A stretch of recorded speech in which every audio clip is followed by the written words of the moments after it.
Good afternoon, students. So now we are going to start law class और हम law की class start करने जा रहे हैं. थोड़ा सा आज लेट हो गया है because इससे पहले भी एक class थी. There was a previous class. So now I'm going to start your company law. अब देखो कंपनी लॉ को थोड़ा सा मैंने पहले भी आपको बताया था कि हम कंपनी लॉ में क्या क्या पढ़ रहे हैं. थोड़ा सा पहले आप लोग मुझे बताओ, ये चैट कॉलम्स में देख रही हूँ. यस, आपने लास्ट क्लास में क्या क्या पढ़ा था? जरा फटाफट से मुझे एक ब्रशअप दे दो. Yes, give me the brush-up. Yes, good afternoon everyone, good afternoon. तो चैट में आप मुझे फटाफट से आप मुझे बताइए कि लास्ट क्लास में हमने क्या पढ़ा था. ठीक है, तो फिर मैं आज आगे की क्लास आपके साथ स्टार्ट करती हूँ. Very good afternoon, very good afternoon. फटाफट आप मुझे चैट में ये लिख के बताओ कि हमने लास्ट क्लास में जो फर्स्ट क्लास में पढ़ा था, बहुत बेसिक पढ़ाया था मैंने, बहुत एक जिसे मैं कहूँ कि थोड़ी सी जस्ट नींव मैंने बनाई थी आपकी. और मैंने कहा था कि कंपनी लॉ के फीचर्स हम नेक्स्ट क्लास में करेंगे. ओके, तो आपको पिछली क्लास का क्या क्या याद है? जरा एक बार मैं भी तो जान लूँ ना. हाँ जी, company section, very good. Charts आ रही है मेरे पास. कंपनी के सेक्शंस पढ़े थे और क्या पढ़ा था हमने. तो चलो आज हम स्टार्ट करते हैं फीचर्स ऑफ कंपनी से. Okay, features of company. Okay, अच्छा चलो मुझे ये बताओ, फीचर्स आपको कौन कौन से फीचर्स पता है? चलो फटाफट चैट में मुझे बता दो. Yes yes yes, what are the features of company? Artificial person, common seal, separate legal entity. Very good. Separate legal entity, common seal और फटाफट बोलो. Incorporated association. ओके, चलो तो आज सबसे पहले फीचर्स ऑफ कंपनी में देखो क्या आता है. Incorporated association.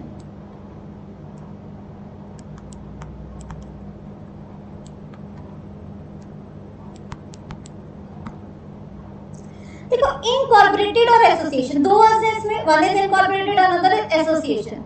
एसोसिएशन की हम जब भी बात करते हैं तो हम बात करते हैं ग्रुप ऑफ पर्सन की, है ना. ग्रुप ऑफ पर्सन का क्या मतलब हो गया हमारा? दो या दो से ज्यादा लोग. ठीक है, तो टू और मोर पर्सन. वैसे ओपीसी यानी कि वन पर्सन कंपनी का कॉन्सेप्ट भी है, बट वो मैं आगे जाके बताऊंगी. अभी मैं ग्रुप ऑफ पर्सन का क्या मतलब ले रही हूँ? दो या दो से ज्यादा लोग. अब ये जो दो लोग हैं बच्चे, या तो ये इंडिविजुअल भी हो सकते हैं या फिर दोबारा से आपकी कोई रजिस्टर्ड एंटिटी हो सकती है. यानी कि कंपनी भी तो कंपनी बना सकती है ना. आपने सुना होगा ना कि उसकी सब्सिडरी कंपनी है, इसकी जो है सिस्टर कंसर्न है, तो कंपनी भी तो इन्वेस्ट करती है दूसरी कंपनी में. तो ये इंडिविजुअल भी हो सकता है और कोई दूसरी कंपनी भी हो सकती है. ठीक है, तो ग्रुप ऑफ पर्सन का क्या मतलब हुआ? दो या दो से ज्यादा लोग. चलो जी, ये तो हो गए हमारे ग्रुप. अब क्या करें? इनकॉर्पोरेटेड. अब इनकॉर्पोरेटेड की जब हम बात करते हैं ना तो बच्चे हम बात करते हैं रजिस्टर्ड कंपनी. यानी कि कोई भी कंपनी कभी भी बिना रजिस्ट्रेशन के नहीं बन सकती है.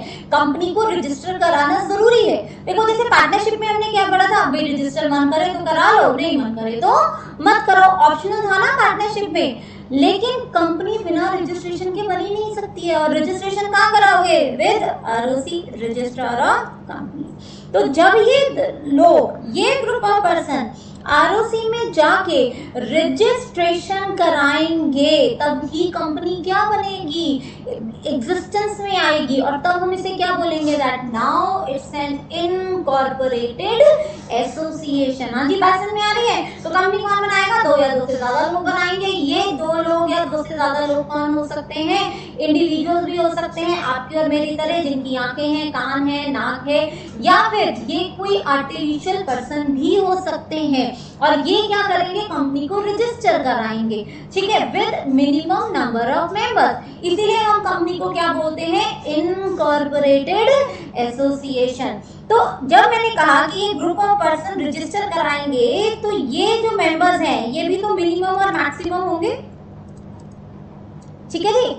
मिनिमम की जब हम बात करते हैं तो हम कहते हैं अगर हम प्राइवेट कंपनी की बात करें तो मिनिमम 2, और अगर हम पब्लिक कंपनी की बात करें तो मिनिमम 7। इतने मेंबर्स यानी कि इतने ग्रुप ऑफ पर्सन होंगे तभी आप प्राइवेट लिमिटेड या फिर आप पब्लिक लिमिटेड बना सकते हो।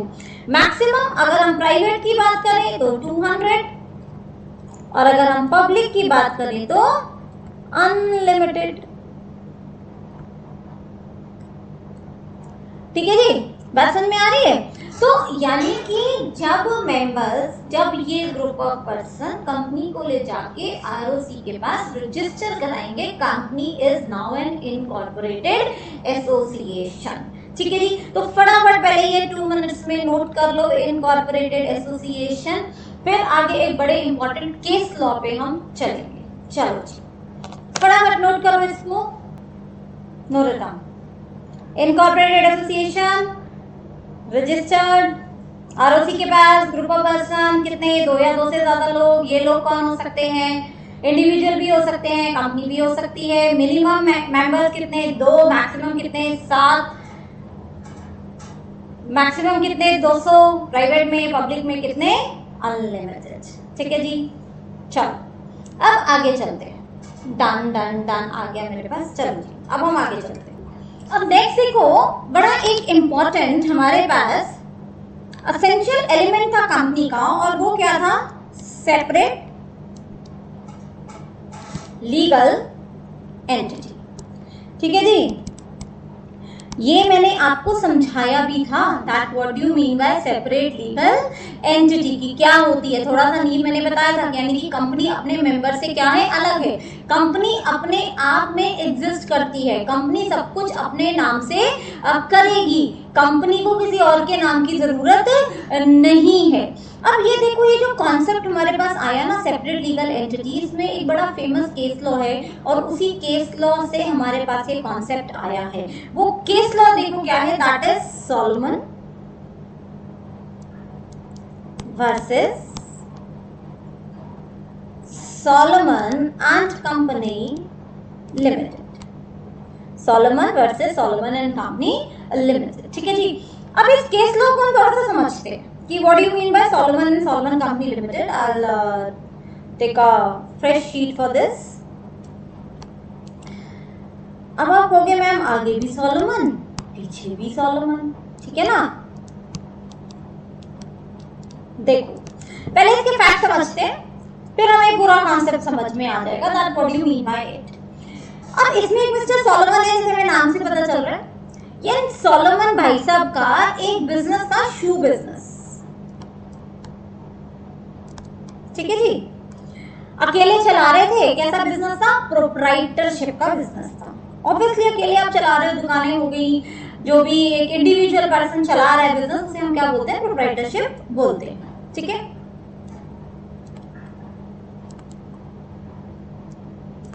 अब ये जो प्रोप्राइटरशिप बिजनेस था, तो सोलोमन साहब ने सोचा कि भाई क्यों ना अब थोड़ा सा बिजनेस एक्सपांड किया जाए, क्यों ना इस बिजनेस को कंपनी में कन्वर्ट किया जाए। तो मिस्टर सोलोमन ने एक कंपनी बनाई, और उस कंपनी का नाम उन्होंने क्या रखा, सोलोमन एंड कंपनी लिमिटेड। हाँ जी, बात समझ में आ रही है, क्या नाम रखा गया, सोलोमन एंड कंपनी लिमिटेड। अब इस कंपनी ने क्या किया, ये जो सोल प्रोप्राइटरशिप वाला बिजनेस था ना, इसको पूरे को खरीद लिया, ठीक है। अब खरीदा है तो ऑब्वियसली क्या देना पड़ेगा, तो पैसा भी देना पड़ेगा, कंसिडरेशन भी देना पड़ेगा। तो ये डील हुई 39,000 पाउंड। मैं ये राउंड ऑफ फिगर ले रही हूँ, वैसे तो 38 पाउंड समथिंग था, तो मैंने यहाँ पे उसको राउंड ऑफ कर दिया 39,000 पाउंड, ठीक है। अब कंपनी ने ये बिजनेस खरीदा, देखो इसमें कंपनी ने जब बिजनेस खरीदा तो क्या क्या दिया गया, सोलोमन को क्या क्या मिला। सोलोमन को मिले 20,000 के शेयर्स, क्योंकि प्रोप्राइटरशिप बिजनेस खरीदा है ना। अगर आप एक कंपनी हो और मुझसे मेरा बिजनेस खरीद रहे हो तो आप मुझे क्या दोगे, पैसा दोगे ना, और मैं आपको बिजनेस क्या कर दूंगी, ट्रांसफर कर दूंगी। तो इसी ढंग से कंपनी क्या कर रही है, सोलोमन का बिजनेस खरीद रही है। तो किसको पैसा देगी कंपनी, सोलोमन को पैसा देगी, ठीक है ना। तो सोलोमन को क्या क्या मिला, 20,000 के शेयर्स मिले, 10,000 के डिबेंचर्स मिले। अच्छा, सिक्योर डिबेंचर्स हैं, ठीक है ना, सिक्योर समझते हो ना, यानी कि इसके ऊपर कुछ चार्ज क्रिएट किया गया है, यानी कि अगर भैया ये पैसा नहीं मिलेगा तो कंपनी की एसेट बेच के डिबेंचर होल्डर को पैसा दिया जाएगा। 10,000 की क्या मिले, डिबेंचर्स, और रिमेनिंग बैलेंस जो है वो किस में दिया गया, कैश में दिया गया। हाँ जी, वसन में आई। सोलोमन ने अपना बिजनेस कंपनी को कितने में बेचा, 39,000 पाउंड्स में। ये क्या बाइफरकेशन था, 20,000 के शेयर्स मिले, 10,000 के डिबेंचर्स मिले और बाकी पैसा किस में मिला, कैश में मिला, यानी कि 9,000 के आसपास का जो है वो उसे कैश मिला। चलो जी, बिजनेस अब किसका हो गया, कंपनी का हो गया। अब ये बिजनेस सोलोमन का नहीं है, अब ये बिजनेस कंपनी का है। चलो जी आगे चलते हैं। अब कंपनी है तो डायरेक्टर्स भी होंगे, मैनेजमेंट भी होगी। ये बात मैंने समझाई थी कि कंपनी को कौन चलाते हैं, बोर्ड ऑफ डायरेक्टर्स चलाते हैं। इन्वेस्टर्स जो हैं वो शेयर होल्डर्स होते हैं, लेकिन डे टू डे रूटीन का काम कौन करते हैं, डायरेक्टर्स करते हैं। रोजमर्रा के डिसीजन आप और मैं तो नहीं लेंगे ना, अगर हम किसी कंपनी के शेयर होल्डर्स हैं। तो जो डायरेक्टर्स कंपनी में रोज जा रहे हैं, बैठे हैं, वो क्या करेंगे, कंपनी के लिए डिसीजन लेंगे। तो अब देखो इस कंपनी की रूपरेखा देखते हैं थोड़ी सी, कि इस कंपनी में कौन कौन मेंबर्स थे और इस कंपनी में कौन कौन डायरेक्टर्स थे। सबसे पहले हम बात करते हैं मेंबर्स की। हाँ जी, कौन कौन मेंबर्स था इसमें, सबसे पहले खुद सोलोमन, मियां बीवी बच्चों समेत कंपनी थी ये। तो खुद सोलोमन हो गए, उनकी बीवी हो गई, उनकी डॉटर हो गई और उनके 4 बेटे हो गए, सन्स, ठीक है जी। सारे घर वाले ही हैं, बाहर वालों की जरूरत ही नहीं है, ठीक है जी। तो ये क्या हो गए, कंपनी के सारे मेंबर्स हो गए। सोलोमन ने इन सबको क्या दे दिया, एक एक शेयर दे दिया, 1 शेयर ईच। तो ये सारे शेयर होल्डर बन गए, मेंबर बन गए कंपनी के। बाकी शेयर्स किसके पास है, सोलोमन के पास है। अब देखो दूसरा, कंपनी के डायरेक्टर्स कौन कौन, खुद सोलोमन, 2 डायरेक्टर और इन बेटों में से एक बेटा। ये 2 लोग क्या हो गए, कंपनी के डायरेक्टर्स हो गए। तीसरा देखो, कंपनी में क्या होते हैं, क्रेडिटर्स होते हैं। कंपनी में क्रेडिटर भी, सिक्योर्ड क्रेडिटर कौन, खुद सोलोमन। क्यों सोलोमन, ये देखो ये 10,000 के सोलोमन को क्या मिले हैं, डिबेंचर्स मिले हैं, कंपनी ने दिए अपने डिबेंचर्स 10,000 के। तो सोलोमन क्या हो गया, क्रेडिटर भी हो गया, सिक्योर्ड क्रेडिटर भी हो गया कंपनी का, ठीक है जी। अब दूसरे कुछ क्या हो गए, अनसिक्योर्ड क्रेडिटर्स। अब इसमें एक मिस्टर ब्रॉडरिप है, इन्होंने कंपनी को क्या दिया, 5,000 पाउंड्स का उधार दिया। और ये कैसे क्रेडिटर है, ये अनसिक्योर्ड क्रेडिटर है, ठीक है जी। तो ये रूपरेखा है इस पूरी कंपनी की, सोलोमन एंड कंपनी लिमिटेड की। आगे चलते, मैं नोट करने का टाइम दूंगी दोबारा से, पहले समझ लो इसको, ठीक है। अब कंपनी का अभी तो बिजनेस ठीक चल रहा है, बट कुछ टाइम के बाद कंपनी की हालत खराब होनी शुरू हो गई। जब कंपनी की हालत खराब होती है तो कंपनी किस में चली जाती है, लिक्विडेशन में, यानी कि वाइंडिंग अप में, ठीक है। तो कंपनी अब किस में चली गई है, लिक्विडेशन में। अब लिक्विडेशन में कंपनी जाएगी तो कंपनी क्या करेगी, अपनी एसेट्स बेचेगी और लायबिलिटीज को चुकाएगी। भाई ऐसे किया जाता है ना। अब देखो कंपनी के पास इस टाइम पे एसेट्स कितनी है, 6,000 की, और लायबिलिटीज कितने की है, 16,000 की, ठीक है जी। अब देखो ऑब्वियस सी बात है, देनदारी ज्यादा है, पैसा हमारे पास कम है। तो अब क्या करना पड़ेगा, हमें एक सीक्वेंस बनाना पड़ेगा कि भैया पहले पैसा किसको दिया जाएगा, ठीक है। अब देखो इसमें झगड़ा क्या था, ये जो मिस्टर ब्रॉडरिप है ना, इन्होंने कहा भैया मैं बाहर वाला हूं, सबसे पहले तो पैसा मेरा दे दो, बाकी तो ये सारे मियां बीवी बच्चों समेत कंपनी है, सोलोमन की बीवी, बेटे, उसकी बेटी, तो ये तो सब घर के लोग हैं, इन्हीं का प्रोप्राइटरशिप बिजनेस था, इन्हीं की कंपनी थी, यही डेटर्स भी, यही क्रेडिटर्स भी। तो सबसे पहले पैसा किसको मिलना चाहिए? मुझे मिलना चाहिए, ठीक है जी। लेकिन कंपनी ने कहा नहीं भैया, हम तो पहले पैसा किसको देंगे? हम तो पहले सोलोमन को देंगे। अब इस झगड़े को हम साइड में रखते हैं। मैं कहती हूँ तुम भूल जाओ सोलोमन को, तुम भूल जाओ ब्रॉडरिक को, ठीक है। तुम सिर्फ और सिर्फ कंपनी के पॉइंट ऑफ व्यू से सोचो। कंपनी सबसे पहले पैसा, अगर हम एक प्रायोरिटी लिस्ट बनाए, सबसे पहले कंपनी पैसा किसको देगी? कंपनी किसको पे करेगी सबसे पहले? हाँ जी, सिक्योर्ड डिबेंचर्स को, अनसिक्योर्ड डिबेंचर्स को या शेयर होल्डर्स को? सबसे पहले पैसा किसको दिया जाएगा? फटाफट चैट बॉक्स में मुझे लिख के बताओ। यस,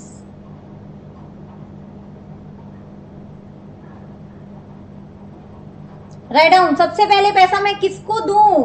3 लोग हैं मेरे पास, क्रेडिटर्स में सिक्योर्ड क्रेडिटर्स हैं, अनसिक्योर्ड क्रेडिटर्स हैं और शेयर कैपिटल वाले भी हैं। हाँ जी, सबसे पहले पैसा किसको दिया जाए?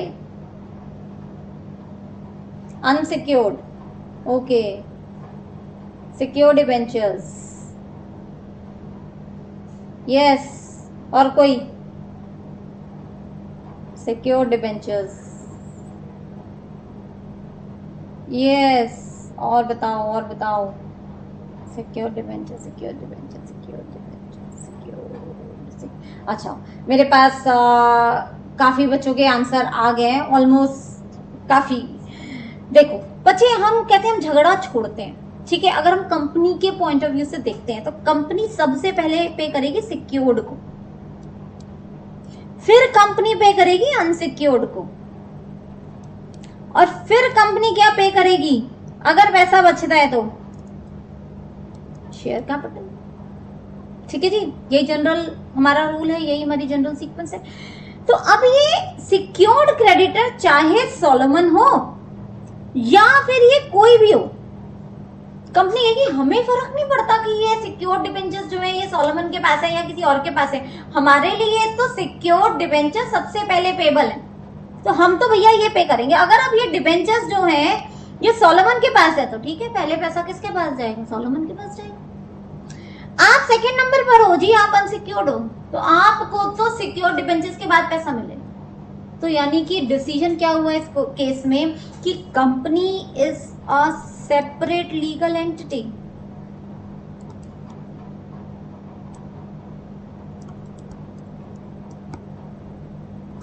चाहे ये कंपनी सोलोमन ने बनाई, चाहे सोलोमन मेंबर था, चाहे सोलोमन क्रेडिटर भी था, चाहे सोलोमन इसका डायरेक्टर भी था, लेकिन फिर भी कंपनी अपने आप में एक अलग एग्जिस्टेंस रखती है, एक अलग आइडेंटिटी रखती है। और कंपनी के लिए ये मैटर नहीं करता कि उसमें किसने इन्वेस्टमेंट की है और कौन उसको चला रहा है, यानी कि कंपनी अलग है और दूसरी तरफ इसके सारे डायरेक्टर्स और इसके मेंबर्स हैं।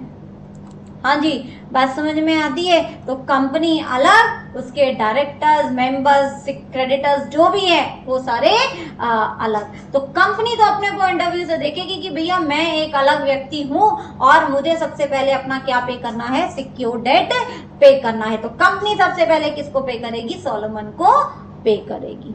हाँ जी, ये बात सबको समझ में आती है। तो कोर्ट ने ये डिसीजन दिया that company is a separate legal entity, और अगर हम एक सेपरेट लीगल एंटिटी उसे मान रहे हैं तो वो एंटिटी सबसे पहले अपना सिक्योर डेट पे करेगी, फिर चाहे वो सिक्योर डेट किसी के भी पास हो। हाँ जी, ये सबको याद हो गया, समझ में आ गया सबको? अब फटाफट नोट कर लो, I am giving you time for noting, note it down. हाँ जी, और अगर किसी को कोई डाउट है तो मुझे चैट बॉक्स में लिख के भेज दो फटाफट।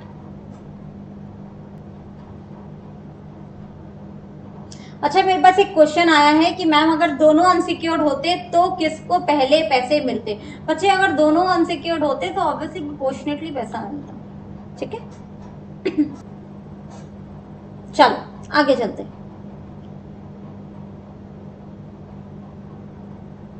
चलो नेक्स्ट अब इसमें आता है आर्टिफिशियल पर्सन। तो पहले हमारा क्या हो गया, सबसे पहले इनकॉर्पोरेटेड एसोसिएशन, दूसरा हमारा क्या हो गया सेपरेट लीगल एंटिटी, और तीसरा हमारा क्या हो गया artificial person.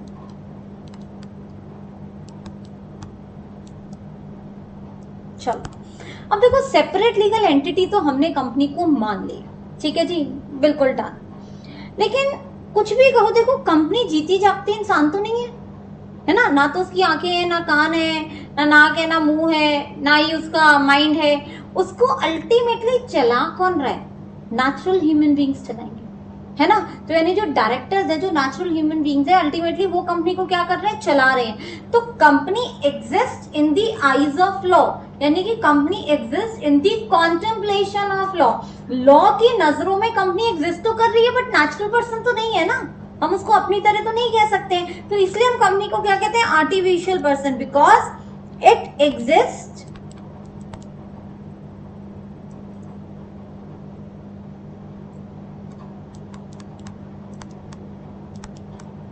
in contemplation of law and it is run by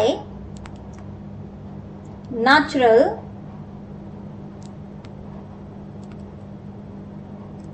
human beings, है ना। तो हम ये कहते हैं कि भाई कंपनी ठीक है, सेपरेट लीगल एंटिटी दे रहे हैं, सेपरेट लीगल एंटिटी देने के लिए उसे पर्सन भी मानना पड़ेगा, मगर कैसा पर्सन मानेंगे, आर्टिफिशियल पर्सन मानेंगे, हम उसे नेचुरल पर्सन नहीं मानेंगे, ठीक है जी। तो ये हमारी क्या थी, एक तीसरी एसेंशियल एलिमेंट थी किसकी, हमारी कंपनी लॉ की। नेक्स्ट देखो हमारी कंपनी की, ठीक है। Fourth is limited liability. अच्छा, जिन बच्चों ने मेरी फर्स्ट क्लास नहीं देखी है कंपनी की, तो that is available on YouTube, आप वो क्लास देख लें। तो मैंने ये सारे पॉइंट्स एक पूरे एग्जाम्पल में, पूरी एक स्टोरी में फिट करके कि क्यों ये चीजें ऐसे हो रही हैं, मैंने वो बेस बनाया था लास्ट क्लास में। तो वो बच्चे जिनकी आज फर्स्ट क्लास है, वो मेरी लास्ट क्लास जो है, यानी कि मेरी जो फर्स्ट क्लास है, वो यूट्यूब पे प्लीज देख लेना, ठीक है। चलो, लिमिटेड लायबिलिटी में सबसे पहली चीज, ये तो हमें सबको पता है, what do you mean by limited liability. यानी कि भैया अगर मैंने रिलायंस कंपनी में 20,000 रुपए के शेयर्स खरीदे हैं, तो मेरी लायबिलिटी कितनी है, 20,000 रुपए की है। मुझसे 20,000 एक पैसा भी नहीं मांगा जाएगा, यानी कि 20,000 से ऊपर तो मुझसे 1 रुपया भी नहीं मांग सकते। यानी कि मैंने जितना पैसा लगाया, मैंने जितने की शेयर कैपिटल लगाई, मेरी लायबिलिटी सिर्फ और सिर्फ उतनी ही है, उससे 1 रुपया, 1 आना, 1 पैसा भी ज्यादा नहीं है। That is the meaning of limited liability. और ये मैंने आपको बताया भी था कि कंपनी का सबसे अच्छा बेनिफिट यही है कि जो पैसा लगाने वाले लोग हैं, उसको चलाने वाले लोग हैं, सबकी लायबिलिटी कैसी है, लिमिटेड है। आपने जितना पैसा कंपनी में लगाया उतना ही डूबेगा, उससे ज्यादा नहीं डूबेगा। बट यहाँ पे एक बड़ी छोटी सी चीज है और बहुत जरूरी भी है। जब मैं ये लिमिटेड लायबिलिटी की बात करती हूँ, तो ये लिमिटेड लायबिलिटी मेंबर्स की है या कंपनी की है, ये बता दो फटाफट। हाँ जी, क्वेश्चन मार्क है ये। लिमिटेड लायबिलिटी किसकी है, मेंबर्स की है या कंपनी की है? फटाफट आंसर करो मुझे चैट बॉक्स में। अच्छा जी, काफी सारे बच्चों का आंसर मेरे पास आया है। बच्चे याद रखना, लिमिटेड लायबिलिटी मेंबर्स की होती है, कंपनी की नहीं होती है। अगर कंपनी की लिमिटेड लायबिलिटी होती तो फिर कंपनी लिक्विडेशन में क्यों जाती, फिर कंपनी इंसॉल्वेंट क्यों होती? आपने सुना है ना, कंपनी भी इंसॉल्वेंट होती है। What do you mean by insolvency? देनदारी ज्यादा है, लेनदारी कम है ना, एसेट्स कम है, लायबिलिटी ज्यादा है, ठीक है ना, पे ऑफ नहीं कर पा रहे हैं, तब इंसॉल्वेंसी होती है। तो क्या कंपनी इंसॉल्वेंट नहीं होती? कंपनी तो इंसॉल्वेंट होती है। आपने बहुत बार सुना होगा, भैया उस कंपनी का दिवाला निकल गया, दिवाला निकल गया इज व्हाट, इंसॉल्वेंसी हो गई, है ना। तो यहाँ पर हम ये कहते हैं कंपनी की लायबिलिटी बच्चे हमेशा अनलिमिटेड है, ये याद रखना। Company always have unlimited liability, तभी तो कंपनी के एसेट्स को बेच के हम क्रेडिटर्स को पे करते हैं। ठीक है जी, कंपनी के पास उतना फंड नहीं है, फंड दे दिया, जितने निपट गए, और बाकी के कैसे पे ऑफ करते हैं? भैया कंपनी की एसेट्स बेचो। ठीक है ना, हम मेंबर्स के घर नहीं जाते हैं पैसा लेने, लेकिन कंपनी की तो पाई भी हम वसूल लेते हैं कंपनी से। तो कंपनी की एक एक चीज जिसे कहते हैं ना, उसकी टेबल कुर्सी सब कुछ बेच के भी पैसा क्या किया जा सकता है? रिकवर किया जा सकता है। तो कंपनी की लायबिलिटी बच्चे हमेशा क्या रहेगी? अनलिमिटेड रहेगी। ये बात समझ लेना, मेंबर्स की लायबिलिटी लिमिटेड है ना। तो एक छोटा सा पॉइंट था, मगर इसको क्लियर रखना। दूसरी एक चीज और, एक यहाँ पे छोटा सा पॉइंट हम डिस्कस करते हैं। क्या ये मैं आपको एक जनरल वैसे ही बता रही हूँ क्योंकि लिमिटेड लायबिलिटी का पॉइंट आया है, तो इसलिए मुझे लगता है आपको शायद पता होना चाहिए। एक छोटा सा क्वेश्चन फिर आपके लिए, आपके सामने, आपकी स्क्रीन पर। हाँ जी, can partnership firm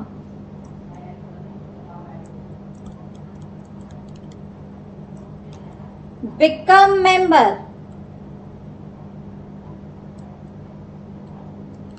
of a company? हाँ जी, फटाफट चैट बॉक्स में आंसर दे दो कि क्या पार्टनरशिप फर्म कंपनी की मेंबर बन सकती है? यस और नो, खाली यस और नो टाइप करके भेजना मुझे। ठीक है, सबने यस किया? चलो देखो अभी तुम्हें कितने अच्छे से मैं कंफ्यूज करती हूँ। ठीक है, जरा कंफ्यूज करूंगी, फिर दोबारा से आंसर पूछूंगी। थोड़े सा लॉजिक पहले तुम्हें समझाती हूँ, फिर दोबारा ये क्वेश्चन पूछूंगी, फिर देखते हैं तुम्हारे क्या आंसर है। चलो, क्वेश्चन क्या था मेरा? Can partnership firm become member of a company? ठीक है जी, अब इसी के आगे ना देखो एक क्वेश्चन और लिखो, can company become partner in a partnership firm? ठीक है जी, दो क्वेश्चन मार्क हो गए। पहले बात करते हैं अपने इस वाले क्वेश्चन की। ठीक है, कि can partnership firm become member of a company? अच्छा ये बताओ, कंपनी के मेंबर कौन हो गए? मेरे जैसे लोग, आपके जैसे लोग, नेचुरल ह्यूमन बीइंग्स जो एग्जिस्ट करते हैं। ठीक है, दूसरे कौन से हो गए? वो एंटिटीज जो सेपरेट लीगल एंटिटी। मैंने कहा एक कंपनी भी दूसरी कंपनी को बना सकती है, एक कंपनी दूसरी कंपनी की मेंबर हो सकती है। ठीक है, अब कंपनी के मेंबर बनने के लिए या तो आप एक सेपरेट लीगल एंटिटी हो, या फिर आप इंडिविजुअल पर्सन हो। इंडिविजुअल पर्सन भी कौन? जिसके पास कैपेसिटी टू कॉन्ट्रैक्ट है, यानी कि बच्चे की बात नहीं कर रहे, पागल व्यक्ति की बात नहीं कर रहे। कैपेसिटी टू कॉन्ट्रैक्ट में थोड़ा सा हमने देखा है ना कि कैपेसिटी टू कॉन्ट्रैक्ट का क्या मतलब है? कौन लोग कॉन्ट्रैक्ट कर सकते हैं? जो मेजर हो यानी कि बालिग हो, जो साउंड माइंड हो जिनकी दिमागी हालत ठीक हो, और तीसरा वो लोग जिन्हें लॉ ने कॉन्ट्रैक्ट करने से मना ना किया। ठीक है ना, ये तीन लोग कॉन्ट्रैक्ट कर सकते हैं। तो ऐसे तीन लोग क्या कर सकते हैं? कंपनी के मेंबर बन सकते हैं। ठीक है जी, लेकिन क्या पार्टनरशिप फर्म एक इंडिविजुअल है? क्या partnership firm separate legal entity है? हमें ये दो चीजें चाहिए, या तो इंडिविजुअल या फिर सेपरेट लीगल एंटिटी, तभी आप कंपनी के क्या बन सकते हो? मेंबर बन सकते हो। ठीक है, अदरवाइज आप कंपनी के मेंबर नहीं बन सकते हो। हाँ जी, अब मुझे बताओ क्या पार्टनरशिप फर्म इंडिविजुअल है? यस और नो, फटाफट। हाँ जी, पार्टनरशिप फर्म इंडिविजुअल है? चैट बॉक्स में बोलो बोलो बोलो बोलो बोलो बोलो, कुछ तो बोलो। हाँ जी, पार्टनरशिप फर्म इंडिविजुअल है या partnership firm separate legal entity है? यस और नो, इन दोनों के आंसर दो मुझे फटाफट। यस और no? No no no no no. हाँ ठीक है, मेरे ख्याल से सबको क्लियर है। यस नो, पार्टनरशिप फर्म ना तो इंडिविजुअल है और ना ही उसकी सेपरेट लीगल एंटिटी होती है। करेक्टरिस्टिक पढ़ा है क्या पार्टनरशिप फर्म में की सेपरेट लीगल एंटिटी होगी? Obviously not. जब ये पार्टनरशिप फर्म में दोनों में से कुछ है ही नहीं। अब मुझे बताओ क्या पार्टनरशिप फर्म कंपनी की मेंबर बन सकती है? अब आंसर करो मुझे फटाफट। यस और no, can partnership firm become member of a company? अब आंसर दो, अब देखते हैं किसके आंसर आते हैं। हाँ जी, परफेक्ट। मेरे पास एक बच्चे का आंसर आ भी गया, नो।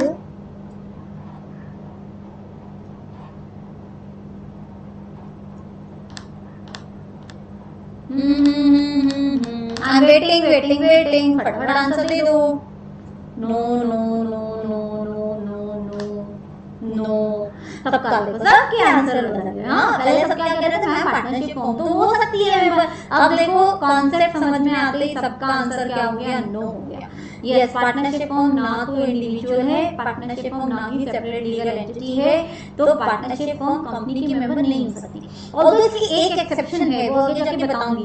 पार्टनरशिप फॉर्म केवल सिर्फ और सिर्फ सेक्शन 25 कंपनी की मेंबर बन सकती है। क्यों, कैसे, वो पढ़ेंगे, वो एक एक्सेप्शन है, वो हम आगे जाके टाइप्स ऑफ कंपनी में पढ़ेंगे। बट उस सिचुएशन को छोड़ के बाकी कभी भी पार्टनरशिप फॉर्म कंपनी की मेंबर नहीं बन सकती। अब इसमें एक मुद्दा और उठता है, तो क्या पार्टनरशिप फॉर्म मैम कंपनी के शेयर्स नहीं खरीद सकती? हमने तो कई बार पढ़ा है कि पार्टनरशिप फॉर्म के पास शेयर्स हैं। बच्चे शेयर्स खरीद लो, मगर पार्टनरशिप फॉर्म को वो शेयर्स अपने किसी एक पार्टनर के नाम पर लेने पड़ेंगे। बेनिफिशियरी फॉर्म हो सकती है, लेकिन मेंबर में नाम किसका लेना पड़ेगा, किसी इंडिविजुअल पार्टनर का। मेंबर में नाम फॉर्म का नहीं आ सकता। तो पार्टनरशिप फॉर्म के पास क्या हो सकते हैं, शेयर्स हो सकते हैं, नो डाउट, बट ये किसके नाम पे होंगे, at the name of any partner. आपका जो भी जितने भी पार्टनर्स हैं उसमें किसी भी पार्टनर या सबके ज्वाइंट पार्टनर भी हो सकते हैं। ठीक है, अगर एबीसी 3 पार्टनर है तो तीनों को ज्वाइंट मेंबर बना दिया। ठीक है, जैसे सपोज करो 3 पार्टनर हैं, ए प्लस बी प्लस सी, 100 शेयर ले रहे हैं कंपनी के, तो ये तीनों क्या बन जाएंगे, ज्वाइंट मेंबर्स बन जाएंगे। यानी कि इन 100 शेयर्स का मालिकाना अधिकार इन तीनों को पास है, लेकिन नाम इंडिविजुअल पर्सन का जाएगा, फर्म का नहीं जाएगा। Firm can not hold the shares, partners can hold the shares. ठीक है, चाहे तीनों पार्टनर्स ज्वाइंट मेंबर्स बन जाएंगे जी। ठीक है, जैसे प्रॉपर्टी के भी तो होते हैं ना ज्वाइंट मेंबर, एक मकान के 2 मालिक होते हैं, नहीं होते हैं, या 3 मालिक होते हैं, नहीं होते हैं, होते हैं ना। ऐसी शेयर्स के भी ये तीनों मालिक, लेकिन इनके इंडिविजुअल नेम्स। ठीक है, फर्म के नाम पर नहीं। दूसरा क्वेश्चन अभी मेरा देखो, can company become partner in a partnership firm? हाँ जी, अब दूसरे क्वेश्चन पे आते हैं, फटाफट यस और नो भेजो, वेटिंग। हाँ जी, can company become partner in a partnership firm, ये क्वेश्चन है मेरा। देखो साथ साथ में आंसर दो तो मजा आएगा पढ़ने, अदरवाइज ना ठीक है मैम पढ़ा दो, हम भी बैठे हैं, ऐसे नहीं चलेगा। ठीक है, सुस्ता आराम से बैठ के नहीं चलेगा, पार्टिसिपेट। हाँ जी, अच्छा मेरे पास एक बच्चे का आंसर आया यस। बाकी क्या कर रहे हैं भाई, खाना खाने तो नहीं चलेंगे ना?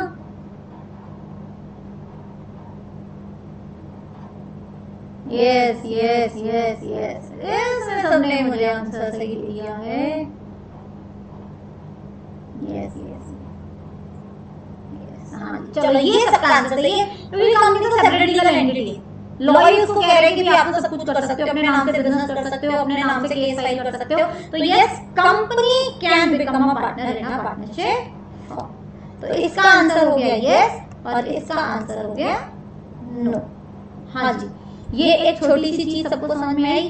कंपनी क्यों पार्टनर बन सकती है, because company is a separate legal entity, company के पास ये अधिकार होता है। ठीक है जी, चलो ये नोट करना है, फटाफट नोट कर लो, फिर आगे चलते हैं हम।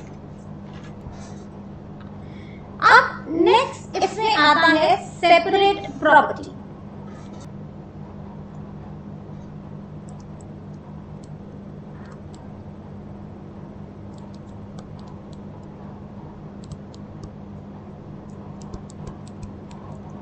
सेपरेट प्रॉपर्टी,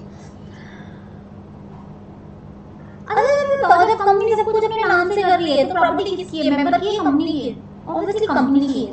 ठीक है, अब हम ये कहते हैं अगर एक व्यक्ति किसी कंपनी के 99% शेयर्स का भी मालिक है, लेमैन की भाषा में वो कहेगा I am the owner of the company.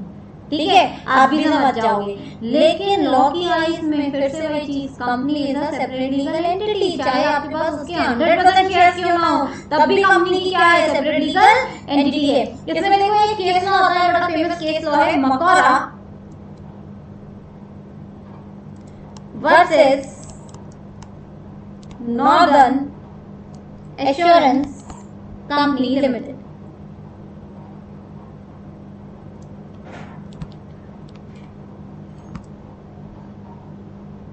ठीक है जी, तो क्या है इसमें, Macaura versus Northern Assurance company Limited. Case समझते हैं पहले।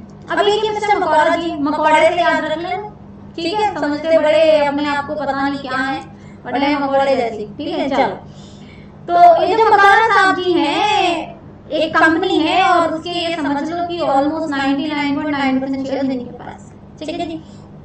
अब इस कंपनी के सारे शेयर्स किसके पास है, इनके पास। तो और इन्हें क्या लगता है मकौरा जी को, मैं कंपनी का मालिक। कंपनी देखो किस चीज का बिजनेस करती है, टिम्बर का बिजनेस करती है, टिम्बर बिजनेस, ठीक है। अब देखो टिम्बर के बिजनेस में क्या एक प्रैक्टिस चलती है कि जब भी टिम्बर काटा जाता है, टिम्बर समझते हो ना सब, ठीक है ना। इसमें एक जोक सुनाऊं तुम्हें बड़ा अच्छा, टिम्बर पता नहीं मेरे को हमेशा याद आ जाता है, मैंने ऐसी एफएम पे सुना था, ठीक है। तो सुनाऊं, सुनोगे सब, चलो जी सुना ही देते हैं, सुनो। अब भाई एक व्यक्ति होते हैं, उनका एक बेटा होता है और उस बेटे के लिए ना लड़की ढूंढ रहे होते हैं, भाई लड़के की चलो शादी कर देते हैं, ठीक है। तो भाई एक सज्जन होते हैं, उनसे बात उनकी चलती है कि भैया आप अपनी बेटी की शादी किससे कर दो, मेरे बेटे से कर दो। तो बेटी का जो फादर है वो पूछता है, अच्छा आपका बेटा करता क्या है। तो भाई लड़के के फादर ने बोला, मेरा बेटा टिम्बर मर्चेंट है। हाँ, कितना इम्प्रेसिव, टिम्बर मर्चेंट, ठीक है जी। लड़की के फादर एकदम इम्प्रेस हो गए, अच्छा टिम्बर मर्चेंट है, यहाँ दिमाग में अरे बड़ा सा बंगलो होगा, इसका तो ये होगा वो होगा। तो लड़का कहा, अच्छा ये उसका बिजनेस कहाँ पर है टिम्बर का, अरे वो आपने मर्सिडीज बेंज का शोरूम देखा है ना वहीं पे। तो लड़की के फादर के मन में लड्डू फूटने शुरू हुए, अरे यार ये तो लगता है बड़ी मोटी आसामी है, मर्सिडीज बेंज का शोरूम सबसे पॉश इलाके में, वहां पे इसका टिम्बर का बिजनेस है। अच्छा जी, अब लड़की के फादर ने फिर आगे पूछा, अच्छा कितने एम्प्लॉइज हैं। उन्होंने कहा नहीं नहीं, मेरा बच्चा जो है बेटा जो है वो 100 के बराबर है, अकेले ही संभाल लेते हैं। लड़की के फादर को लगा अकेला टिम्बर का बिजनेस संभाल लेता है, अच्छा जी सर जी थोड़ा समझाओ कैसे करते हैं। अरे सर जी करना ही क्या है, ठेले पे दातुन तो बेचनी है। देखो टेक्निकली देखो तो दातुन टिम्बर ही है, ठीक है। तो ये वो वाले टिम्बर की मैं बात नहीं कर रही हूँ, मैं बड़े वाले टिम्बर बिजनेस की बात कर रही हूँ, ठीक है। तो दातुन को वो इंश्योरेंस नहीं कराएगा, मगर हमें इस टिम्बर बिजनेस को क्या कराना पड़ेगा, इंश्योरेंस कराना पड़ेगा, ठीक है। तो अब मकौरा जी ने क्या कराना है, इसका इंश्योरेंस कराना है। अब मकौरा जी इंश्योरेंस देने के लिए कहाँ पहुंच गए, नॉर्दर्न एश्योरेंस कंपनी आप पहुंच गए, ठीक है जी। इंश्योरेंस कर दो, इंश्योरेंस कंपनी ने इंश्योरेंस पॉलिसी निकाली। अब उस इंश्योरेंस पॉलिसी पे देखो नाम किसका डाला गया, मिस्टर मकौरा, ठीक है जी। पॉलिसी डन होगी, ठीक है। अब जब तक सब कुछ सही चलता है ना, इंसान कुछ सोचता नहीं है, मगर अचानक एक दिन, ठीक है, इस टिम्बर में आग लग गई। अब पहले तो मकौरा जी खूब फूट के रोए, आंखों से गंगा जमुना सब भरी उनकी, ये भगवान ये मेरे साथ तुमने क्या कर दिया, आग लगा दी मेरे बिजनेस को।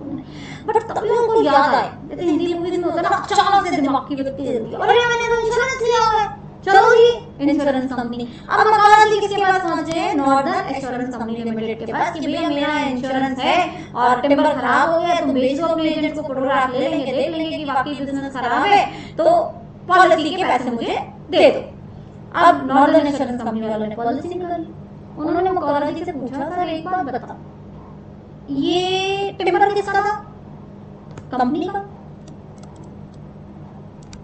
है ना, पॉलिसी किसके नाम पे है, मकौरा के नाम पे।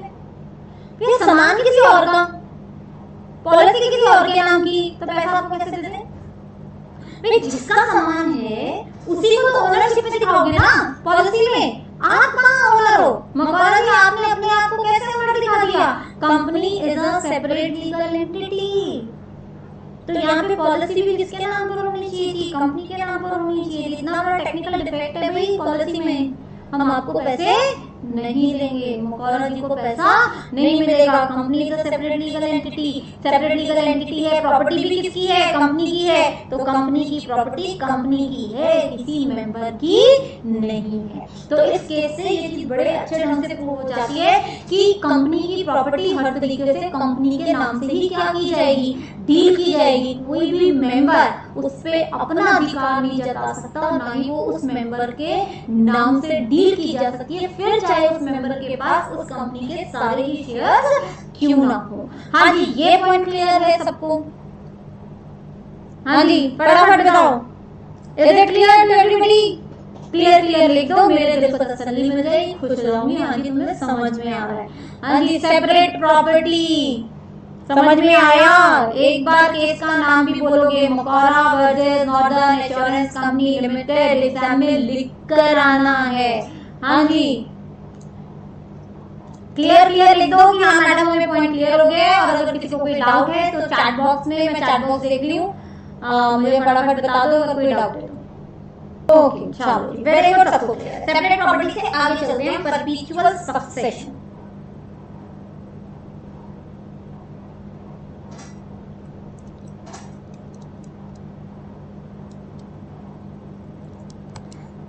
अच्छा, ये जो भी आज मैं करा रही हूँ इसके नोट्स जो हैं बच्चों आप लोगों को मिल जाएंगे। जो बच्चे ऑलरेडी बैच में हैं उन्हें ऐप पे ये पूरा मटेरियल मिल जाएगा, ठीक है। परपीचुअल सक्सेशन देखो क्या वो हमारे वो कहते हैं ना, बाबा लोग कहते हैं आत्मा अमर है, अजर है, कभी नहीं मरते, है ना। ऐसी कंपनी भी है परपीचुअल सक्सेशन, बिल्कुल आत्मा की तरह अमर है, अजर है, सिर्फ और सिर्फ आरोप ही मार सकता है, ठीक है। यानी कि लॉ ही मार सकता है। लॉ ने बनाया था और लॉ ही क्या कर सकता है, इसको मार सकता है। लॉ से निकली थी, लॉ में ही समा जाएगी, मगर बाकी किसी और के आने से जाने से कंपनी को फर्क नहीं पड़ता। कहते हैं ना, अमर प्रेम अमर गाथा, ये वो है कंपनी। मेंबर्स में कम, मेंबर्स में गो।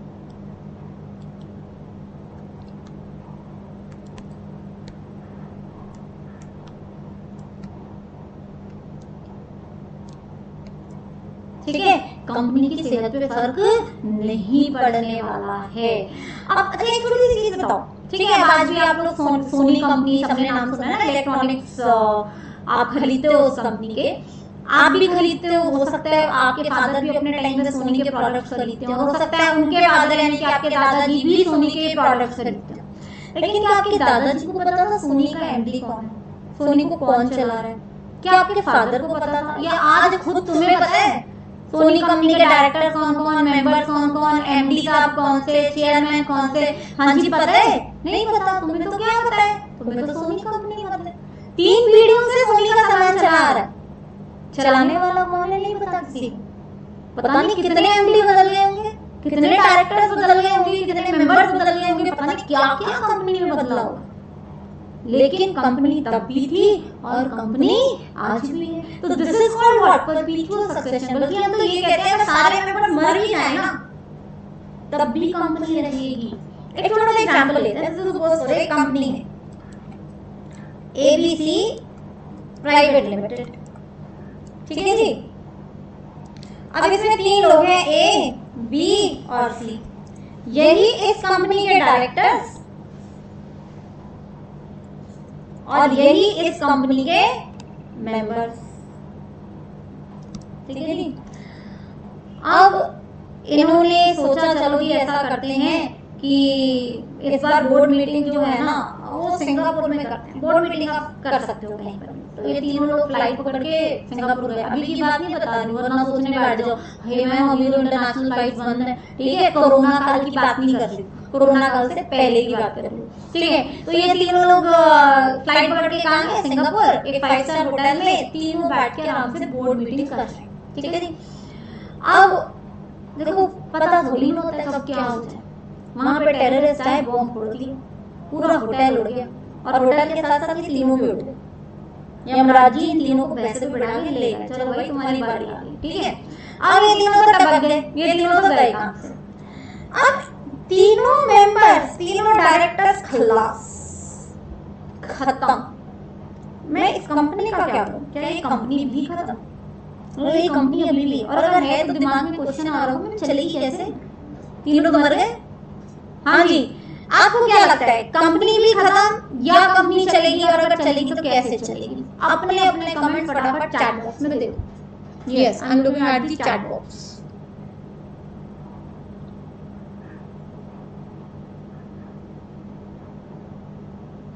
चलो चलो चलो फटाफट बताओ, आपको क्या लगता है कंपनी को भी खत्म करें? Yes, yes, yes, write down, say something. बोलो बोलो, कुछ तो बोलो। कंपनी में कौन चलेगी? कंपनी चलेगी चलेगी चलेगी। अरे भाई दौड़ेगी, ऐसी क्या बात है? मैंने अभी बोला company has a perpetual succession, company नहीं मरेगी। तीनों मर गए कोई बात नहीं, इनके शेयर्स ट्रांसमिट होके किसके पास आ जाएंगे? या तो इनके सक्सेसर्स के पास, लीगल हायर्स के पास, या फिर इनके नॉमिनीज के पास। अगर इनके तीनों के एक बेटे हैं, उन्होंने इन तीनों बेटों को नॉमिनी बनाया हुआ है, इनके पास आ जाएंगे शेयर्स। अब या तो ये तीनों क्या करें, खुद मेंबर्स बन जाए और कंपनी चला ले, या फिर ये शेयर्स को क्या कर दें, बेच दे, सेल कर दे, और जिसको बेचेंगे वो बायर्स क्या बन जाए, वो कंपनी के मेंबर्स बन जाए। पूरा सिनारियो बदल गया, सारे डायरेक्टर, सारे मेंबर सब चेंज हो गए। मगर ये पहले भी एबीसी प्राइवेट कंपनी लिमिटेड थी और ये अभी भी क्या है, एबीसी कंपनी प्राइवेट लिमिटेड है। हाँ जी, ये बात समझ में आती है। तो company has a perpetual succession, company नहीं मरती है, चाहे सारे मेंबर्स क्यों ना मर जाएं, सारे डायरेक्टर्स क्यों ना उसमें से चले जाएं, कंपनी तब भी रहेगी। हाँ, ये सारा प्रोसीजर करने के लिए 6 महीने का टाइम देता है लोग, यानी कि आज मरे तो नहीं अरे फटाफट करो, तो बेटे कहेंगे भैया पहले 13वीं तो करने दो, ठीक है। तो यहाँ पर हम ये कहते हैं कि company has a perpetual succession, members may come, members may go, company will never die. ठीक है जी, चलो ये बात सबको समझ में आई, क्लियर। इनके एग्जीक्यूटर चलाएंगे कंपनी, ठीक है, ये आंसर मैंने कर दिया। चलो, परपीचुअल सक्सेशन के बाद हम नेक्स्ट देखते हैं ट्रांसफरेबिलिटी ऑफ शेयर्स।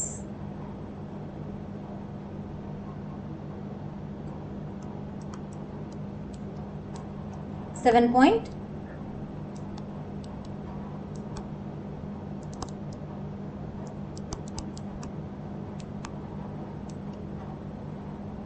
ठीक है, ट्रांसफरेबिलिटी ऑफ शेयर्स। क्या होती है ट्रांसफरेबिलिटी ऑफ शेयर्स? आपने ना जब कभी प्राइवेट पार्टनरशिप फॉर्म में और कंपनी में डिफरेंस पढ़ा होगा ना, तो ये डिफरेंस पढ़ा होगा कि पार्टनरशिप में जो शेयर्स हैं वो फ्रीली ट्रांसफरेबल नहीं होते। जो भी आपका शेयर है, आपको बाकी पार्टनर्स की कंसेंट से ही आप उसको आगे क्या कर सकते हो, सेल कर सकते हो, ट्रांसफर कर सकते हो। बट कंपनी में फ्रीली ट्रांसफरेबल होते हैं, ठीक है जी। तो यस, जनरल रूल यही कहता है। 2 तरीके की कंपनीज होगी, one is private, another is public. अब देखो, प्राइवेट कंपनीज ना फिर भी कुछ रिस्ट्रिक्शंस लगा सकते हैं, कुछ ही हैं, वो अभी आगे जाके पढ़ेंगे कैसे क्या, ठीक है। कुछ रिस्ट्रिक्शंस वो लगा सकती हैं अपनी ट्रांसफरेबिलिटी पे।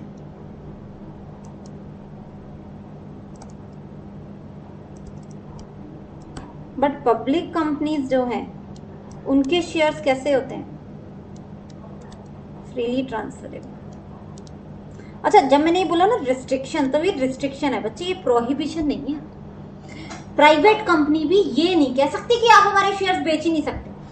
प्राइवेट कंपनी सिर्फ ये कह सकती है कि अगर आपको शेयर्स बेचने हैं तो इस तरीके से बेचने, बता के बेचने, ऐसे करने हैं। वो रिस्ट्रिक्शंस वो लगा सकती है, प्रोहिबिशन नहीं लगा सकते। There is a difference between prohibition and restriction. Prohibition का मतलब होता है कि आप ये काम कर ही नहीं सकते, तो प्राइवेट कंपनी भी नहीं कह सकती है कि आप हमारे शेयर्स नहीं बेच सकते। पार्टनरशिप में आप कह सकते हो जी आप शेयर्स नहीं बेचोगे, लेकिन प्राइवेट कंपनी में आप ये नहीं कह सकते। आप सिर्फ ट्रांसफरेबिलिटी पे क्या लगा सकते हो, रिस्ट्रिक्शंस लगा सकते हो। अब पब्लिक कंपनी में ये कैसे होते हैं, ये फ्रीली ट्रांसफरेबल होते हैं, ठीक है जी। छोटा सा पॉइंट था, नोट कर लो, आगे चलते हैं।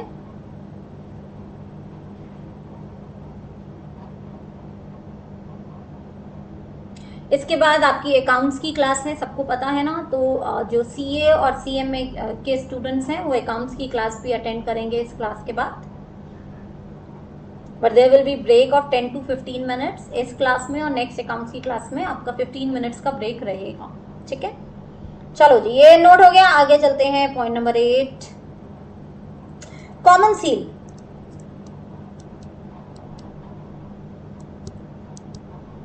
देखो होती क्या है कॉमन सील, मैंने आपको फर्स्ट क्लास में बताई थी। It's never in ink. वो नीली वाली जो वो होते हैं ना, ठप्पे होते हैं वो इंक में, वो नहीं होती है कॉमन सील। कॉमन सील मैंने आपको पहले भी एग्जांपल दिया था। जैसे अगर आप खाली पेपर पे स्टेपलर चला दो तो आप देखते हो कि पिन का निशान उभर के आ जाता है। तो वो पिन का निशान जो उभर कर आता है ना, आपको पता चलेगा कि हाँ यहाँ पे पिन लगाई गई है, मतलब खाली स्टेपलर चलाया गया। इसी ढंग से कॉमन सील भी होती है, इसी ढंग से होगी। 2 पोर्शंस में आप उसके बीच में पेपर रखोगे and when you press it तो वहां से पेपर उभर कर आ जाएगा, ठीक है। मेटल में हो सकती है, कई चीजों में हो सकती है वो। तो उस ढंग से कॉमन सील जो है वो कंपनी की लगाई जाती है, ठीक है। अब कंपनी तो देखो आर्टिफिशियल पर्सन है, बेचारी के हाथ वाथ तो कुछ है नहीं। तो हम ये कहते हैं कि जहां कहीं पर भी कॉमन सील है वो क्या है, कंपनी के सिग्नेचर्स हैं। तो it's a signature of a company.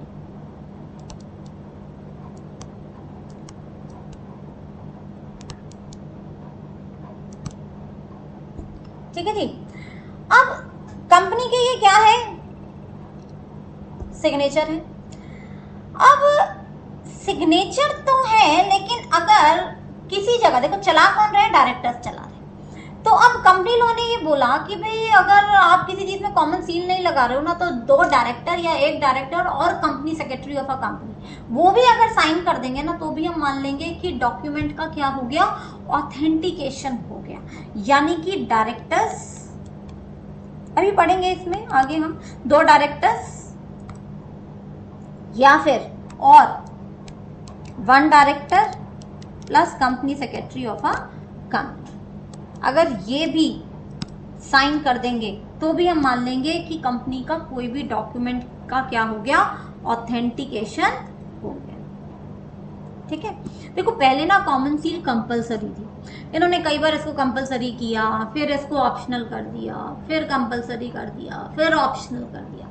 तो अभी जो है ना, अभी कॉमन सील का यही सिनेरियो है कि आप या तो कॉमन सील लगा दो, कॉमन सील नहीं लगा रहे हो तो 2 डायरेक्टर साइन कर दें। 2 डायरेक्टर्स अवेलेबल नहीं है तो 1 डायरेक्टर और कंपनी का 1 CS क्या कर दे, साइन कर दे। तो उस पेपर को हम मान लेंगे कि कंपनी ने उसे क्या कर लिया है, ऑथेंटिकेट कर लिया है।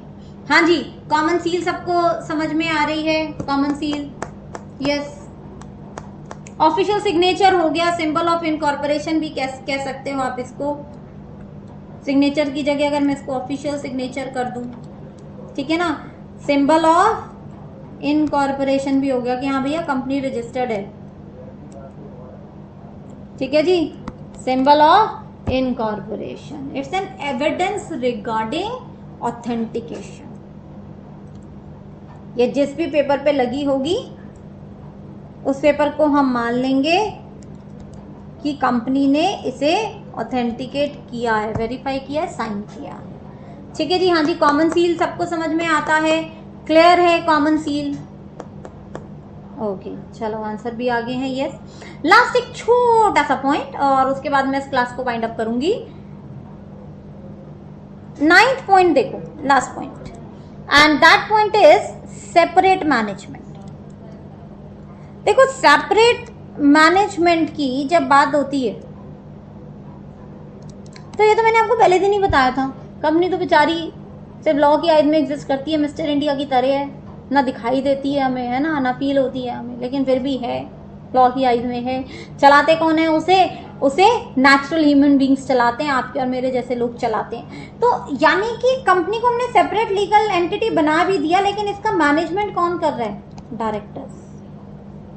प्रोप्राइटरशिप में तो क्या होता है, मेरा बिजनेस मैं ही चला रही हूँ, मगर यहाँ पे बिजनेस किसका, कंपनी का, लेकिन चला कौन रहे हैं, डायरेक्टर्स। तो मैनेजमेंट कैसी हो गई, सेपरेट हो गई ना, है ना। इसीलिए हमें डायरेक्टर्स की लायबिलिटीज अलग से पढ़नी पड़ती है, क्योंकि हम ये मानते हैं कि कंपनी तो अपने आप है, आप दूसरे बंदे का काम चला रहे हो तो आप उसके काम को ढंग से चलाओ, ऑनेस्टली चलाओ, बड़ा जरूरी है ना।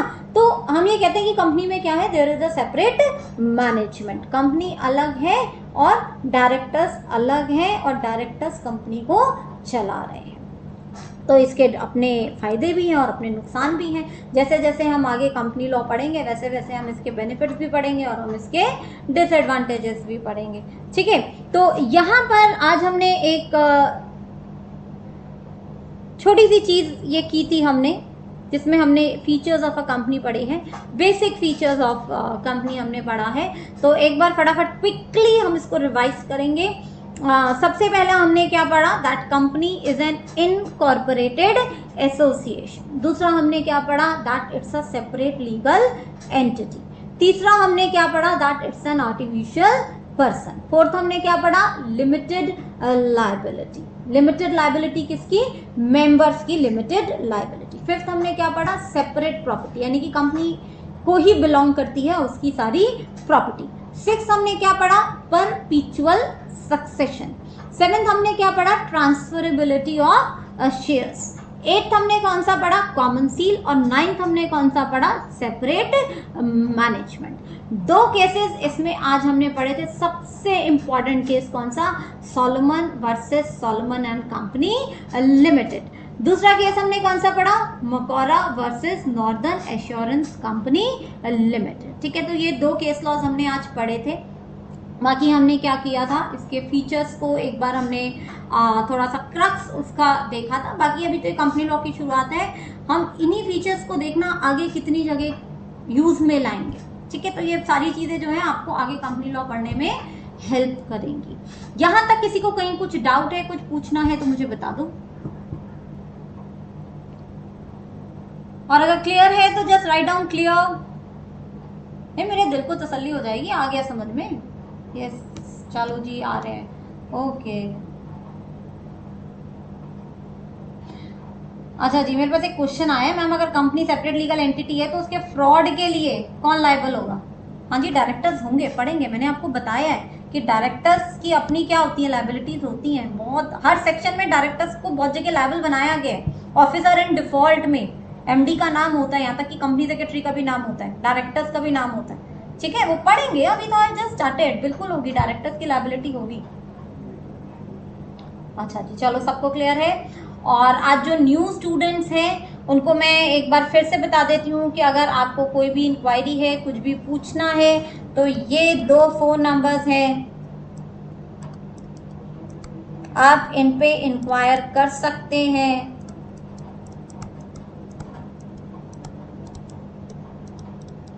आप एम इंस्टीट्यूट की वेबसाइट पे भी जा सकते हैं, aminstitute.co.in।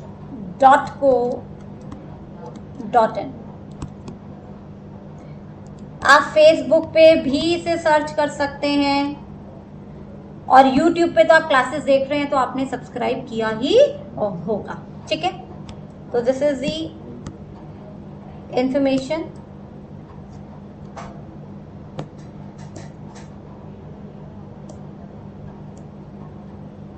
अच्छा, मेरे पास एक क्वेश्चन आया है कि मैम सॉलोमन वर्सेस सॉलोमन ने, ब्रॉडरिप ने कोई केस नहीं किया।